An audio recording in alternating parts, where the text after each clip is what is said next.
Many Americans view the Biden administration as working against them rather than working for them. And with the Biden administration teaming up with the climate extremists, it's making it even worse on American energy. And the minor changes that were adopted in terms of permitting during this debt ceiling vote, they're not going to do what the Americans need in terms of energy. People know what they want. They want energy that is available, affordable, and reliable.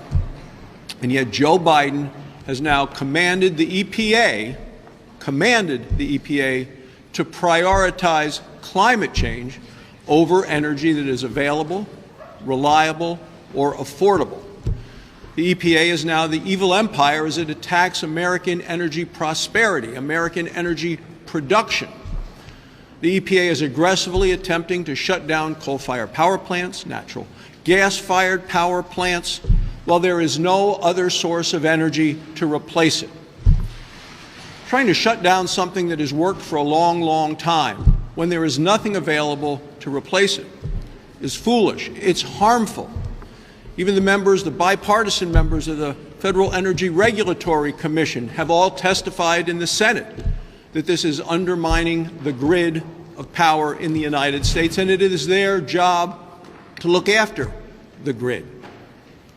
All across the country, we're seeing areas, and this is a chart of summer grid reliability risk, elevated risk, large swaths of the country, elevated risk to our grid as a result of the administration, and what the president is doing is making it worse.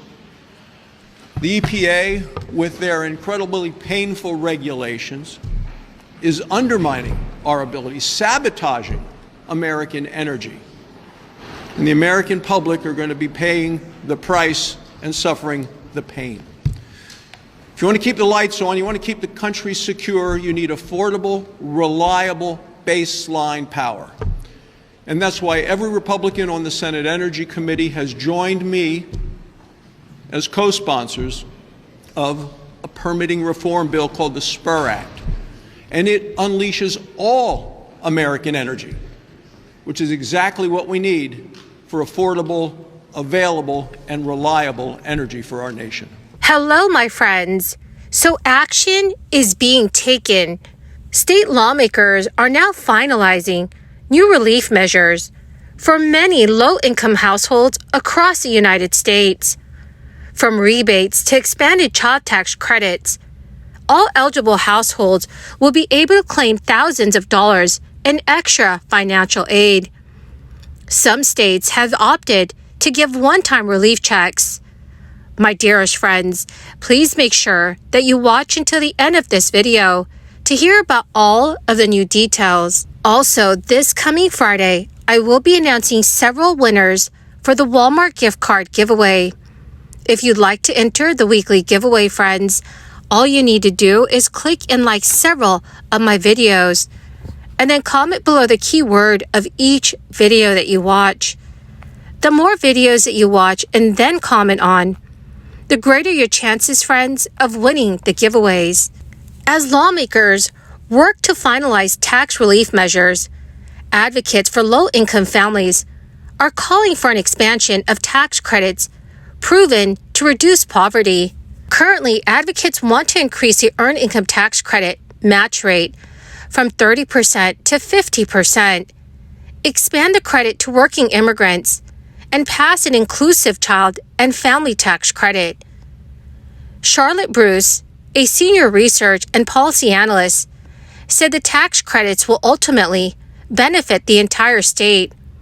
She explained, when you're putting money back into families' pockets, you're not only supporting their ability to afford basic needs and the cost of living, they're also putting that money right back into their local economies. Currently, in the state of Massachusetts, all eyes are on the Senate to see how targeted their tax package will be, as both Governor Maura Healey and House lawmakers have already proposed some credit expansions.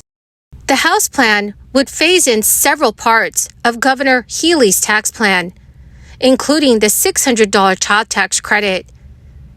The House's plan would increase the credit to $310 per child or dependent in the first year and then to $455 in the second year, before fully implementing it in 2026. House Speaker Ron Mariano said, "The approach balances permanent financial relief with the state's long-term fiscal security." Many supporters of the expanded tax credit say they provide greater tax fairness for some of the most vulnerable families. Also, tax credits for workers and families advanced to the Pennsylvania House floor this week, setting the stage for a partisan showdown over the ballooning cost of incentive programs moving through the chamber. Pennsylvania lawmakers clashed over two bills. One is to create an earned income tax, and another to expand the state's existing child care tax credit in the House Finance Committee. While Democrats lauded the proposals as a lifeline for residents who are struggling against rising costs, Republicans fear the price tag in the coming years. They say the combined efforts are a total of $2 billion, with the governor's other credits for teachers, nurses, and police officers. According to the Internal Revenue Service, 1 million residents claim the federal earned income tax credit each year, receiving an average amount of $1,874. House Bill 1272 would establish a state earned income tax credit, which will be worth 25% of the federal program. Majority Chairman Stephen Samuelson said it would amount to $450 per family and cost the state $233 million in its first year.